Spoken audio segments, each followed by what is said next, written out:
ত্রয়োদশ জাতীয় সংসদ নির্বাচনে নিরঙ্কুশ বিজয় অর্জন করেছে বাংলাদেশ জাতীয়তাবাদী দল বিএনপি।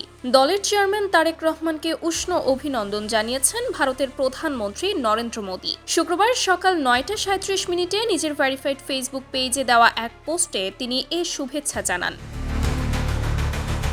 অভিনন্দন বার্তায় মোদী উল্লেখ করেন, এই বিজয় বাংলাদেশের জনগণের পক্ষ থেকে তারেক রহমানের নেতৃত্বের প্রতি গভীর আস্থা ও বিশ্বাসের প্রতিফলন। তিনি আশা প্রকাশ করেন, আগামী দিনে দুই দেশের বহুমাত্রিক সম্পর্ক আরও সুদৃঢ় হবে এবং অভিন্ন উন্নয়নের লক্ষ্য অর্জনে উভয় দেশ একসঙ্গে কাজ করবে।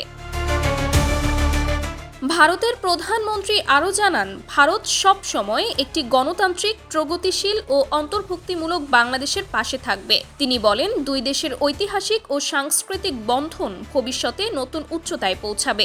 তারেক রহমানের দূরদর্শী নেতৃত্বে বাংলাদেশ একটি স্থিতিশীল ও সমৃদ্ধ ভবিষ্যতের পথে এগিয়ে যাবে বলেও তিনি আশাবাদ ব্যক্ত করেন। নির্বাচনের ফলাফল বেসরকারিভাবে স্পষ্ট হওয়ার পরপরই আন্তর্জাতিক মহল থেকে আসা এ অভিনন্দন বার্তাকে বিএনপির নতুন সরকারের জন্য গুরুত্বপূর্ণ কূটনৈতিক স্বীকৃতি হিসেবে দেখা হচ্ছে। Sumaiya Snigdha, news desk, daily our Bangladesh.